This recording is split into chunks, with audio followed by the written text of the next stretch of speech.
नमस्कार सबको। चारों तरफ कोरोना की वजह से सब लोग बड़े निराश हैं और इस माहौल में एक छोटी सी आशा की किरण दिखाई दे रही है। कुछ देशों में प्लाज्मा टेक्नोलॉजी का इस्तेमाल किया गया विदेशों में और उसके नतीजे अच्छे आए। आपकी जानकारी के लिए बता दूं कि कोरोना से मुक्ति तो तभी मिलेगी जब इसका कोई वैक्सीन बन जाएगा। वैक्सीन लगाने से जैसे दूसरे कई सारे वायरस की जो बीमारियां होती हैं, अगर उसका वैक्सीन आप लगा लें तो वैक्सीन लगाने से वो बीमारी होती नहीं है। तो इससे मुक्ति तो तभी मिलेगी जब वैक्सीन मिल जाएगा। लेकिन इस वक्त हमारे सामने दो चैलेंज हैं। एक चैलेंज तो ये कि किस तरह से हम कोरोना को फैलने से रोकें। उसके लिए हम ये सब कर रहे हैं, लॉकडाउन कर रहे हैं, सोशल डिस्टेंसिंग कर रहे हैं, क्योंकि ये एक दूसरे से फैलता है, ताकि इसको फैलने से रोका जाए। दूसरा सबसे बड़ा चैलेंज है कि अगर किसी को कोरोना हो जाए तो वो सब लोग चाहते हैं कि ये वो व्यक्ति अस्पताल से ठीक होकर अपने घर वापस चला जाए, उसकी मौत ना हो। और ये देखा गया कि अगर उसमें कोई और बीमारी हो, जैसे डायबिटीज़ है, हार्ट प्रॉब्लम है, सांस की कोई बीमारी है, कैंसर की बीमारी है, तो फिर उसके जीवन के ऊपर संकट आ जाता है और अक्सर कई केसेस में उनकी मौत हो जाती है। ऐसे केसेस में जो सीरियस पेशेंट्स होते हैं उसमें अगर प्लाज्मा टेक्नोलॉजी का इस्तेमाल किया जाए तो उनके देखने में आया है कि उनके बचने के चांसेस बढ़ जाते हैं। ऐसा कुछ देशों में देखने को मिला। दिल्ली के हमारे कुछ डॉक्टर्स ने इसके ऊपर काफ़ी अध्ययन किया और इसका ट्रायल करने के लिए तैयारी शुरू की है। अच्छी बात यह है कि परसों हमने केंद्र सरकार से इसका ट्रायल करने के लिए परमिशन मांगी थी और परसों रात को हमें इसकी परमिशन केंद्र सरकार से मिल गई है। और अब अगले 3-4 दिन के अंदर हमारे डॉक्टर्स इसका ट्रायल करेंगे और ट्रायल करके देखेंगे कि ये कितना सफल होता है। अगर ये इसमें सफलता मिलती है तो ये हमारे लिए एक अच्छी बात होगी, क्योंकि फिर हम सीरियस पेशेंट्स को की ज़िंदगी बचा पाएंगे। मौत होने से लोगों को एक तो मौत तो ज़िंदगी और मौत तो ऊपर वाले के हाथ में है। हम सब लोग कोशिश कर सकते हैं, लेकिन अभी ये अगर सक्सेसफुल होता है, सफल होता है, तो फिर लोगों के चांसेस बच जाने के चांसेस बढ़ जाते हैं। लेकिन अभी मैं साफ साफ कर दूं कि ये केवल ट्रायल स्टेज पे है और ये सफल होगा कि नहीं होगा ये अगले हमें 4-5 दिन के अंदर डॉक्टर्स जब ट्रायल करके देखेंगे तो पता चलेगा। ये टेक्नोलॉजी क्या है? इस टेक्नोलॉजी में जिस व्यक्ति को कोरोना एक बारी हो जाता है, वो जब ठीक होता है तो उसके शरीर में, उसके खून में एंटीबॉडीज़ डेवलप हो जाते हैं। ये एंटीबॉडीज़ उसको ठीक होने में मदद करते हैं। तो ऐसा व्यक्ति जो कोरोना से ठीक हो गया, उससे वो अपना रक्तदान करता है। उससे जैसे हम ब्लड डोनेशन करते हैं, ऐसे ही ठीक हुए कोरोना के व्यक्ति से रक्त लिया जाता है। 1 बोतल खून देता है वो, और उसमें से, उसके खून में से प्लाज्मा निकाला जाता है और वो प्लाज्मा को एनरिच किया जाता है और उस एनरिच्ड प्लाज्मा को किसी दूसरे पेशेंट में इंजेक्ट कर दिया जाता है। उसके पेशेंट में दूसरे पेशेंट में जो भी बीमार है उसमें डाल दिया जाता है। तो उसके नए पेशेंट में वो प्लाज्मा के एंटीबॉडीज़ चले जाते हैं और उसके अंदर ठीक होने वाले एंटीबॉडीज़ डेवलप हो जाते हैं। तो इस तरह से ये टेक्नोलॉजी काम करती है। हम सब लोग प्रार्थना करते हैं कि हमारा ये ट्रायल सक्सेसफुल हो। अगर सक्सेसफुल होता है तो इससे एक उम्मीद बंधेगी। और भी कुछ राज्य, जैसे मुझे पता चला है केरला, महाराष्ट्र वगैरह इसके ऊपर काम कर रहे हैं और मैं उम्मीद करता हूं कि सबके प्रयास इस बारे में सफल हों। दिल्ली में लगभग 57 के करीब हम लोगों ने कंटेनमेंट जोन्स बनाए हैं।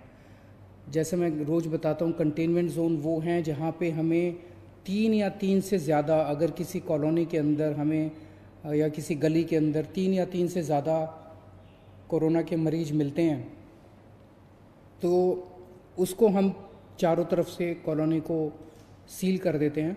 वहाँ के रहने वाले लोगों को बाहर नहीं आने देते और बाहर के लोगों को अंदर नहीं जाने देते, ताकि बीमारी बाहर ना फैले।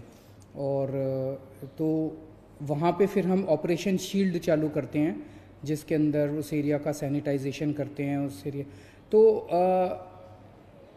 ऐसे कंटेनमेंट जोन्स के अंदर क्या क्या किया जाता है, इस बारे में अभी कई सारी गलत फहमियाँ हैं।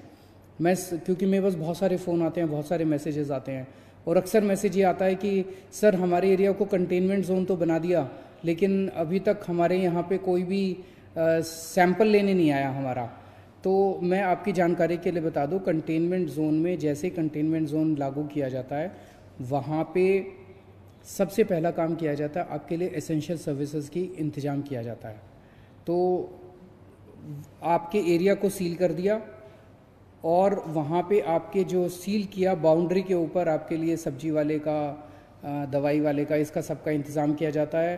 पुलिस वाले व्हाट्सएप ग्रुप बनाते हैं, व्हाट्सएप ग्रुप के अंदर आप लोग लिखते हैं कि हमें ये वाला सामान चाहिए, वो वाला सामान आपको मुहैया कराया जाता है। तो एक पहला काम किया जाता है, एसेंशियल सर्विसेज का इंतज़ाम किया जाता है। एक काम किया जाता है, सैनिटाइजेशन किया जाता है पूरे एरिया का। जो मशीनें मैंने बताया था, उन मशीनों के ज़रिए उस एरिया को पूरे को सैनिटाइज किया जाता है। फिर डोर टू डोर सर्वे किया जाता है। सर्वे सबका होता है, हर एक के घर में कोई ना कोई दिल्ली सरकार की टीम जाती है और उनसे पूछती है कि आपके घर में कोई बीमार तो नहीं है, बुखार तो नहीं है, किसी को सांस की शिकायत तो नहीं है। तो जो कोरोना के सिम्टम्स हैं वो पूछते हैं कि आपको कोई ये सिम्टम्स तो नहीं है। ये सर्वे 100% लोगों का होता है। अगर किसी कंटेनमेंट जोन में अभी तक नहीं हुआ तो हो सकता है 2-4 दिन में हो जाए, क्योंकि बहुत ज़्यादा कंटेनमेंट जोन बन गए हैं, टीम्स थोड़ी सी कई बार कम पड़ जाती है एसडीएम के पास, तो वो 100% का होगा। जो लोग सिम्टम्स मिलते हैं जिन लोगों के कोरोना के, उन लोगों का केवल सैंपल लिया जाता है। तो लोग ये उम्मीद ना करें कि किसी भी, परसों मैंने एक खबर पढ़ी थी जिसमें एक एरिया के कंटेनमेंट जोन के लोग कह रहे थे कि जी हमारे यहाँ तो एक भी आदमी का सैंपल नहीं लिया गया। और तो जब उनके पास गए तो उन्होंने कहा हाँ, हमारे यहाँ सर्वे करने तो आए थे, सैंपल लेने नहीं आए। तो सैंपल सबका नहीं लिया जाता है, और इसके अच्छे असर पड़ रहे हैं। क्योंकि दिलशाद गार्डन का हमने देखा कि किस तरह से वो 15-20 दिन हो गए और वहाँ पे कंटेनमेंट जोन में अब एक भी केस नहीं आया। वसुंधरा एनक्लेव में 15 दिन के करीब हो गए, इसको भी कंटेनमेंट जोन को बने हुए, अब एक भी केस नहीं आया। खिचड़ीपुर की 3 गलियों को लॉक किया था हम लोगों ने, सील किया था, कंटेनमेंट जोन बनाया था, वहाँ से भी एक भी केस नहीं आया। तो ये अभी तक एक्सपेरिमेंट, अभी हम लोगों का प्रयास सफल रहा है। आप लोगों को दिक्कत तो बहुत आती है, लेकिन सबके सामूहिक प्रयास से ही, सामूहिक उससे ही हम लोग सफल हो पाएंगे।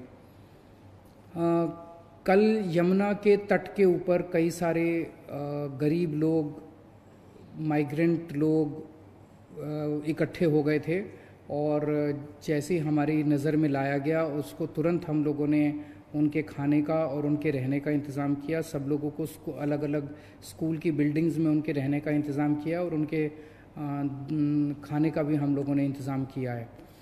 मेरी आप सब लोगों से गुजारिश है, हाथ जोड़ के गुजारिश है, कि हमने सरकार की तरफ से खाने का बहुत इंतज़ाम किया हुआ है।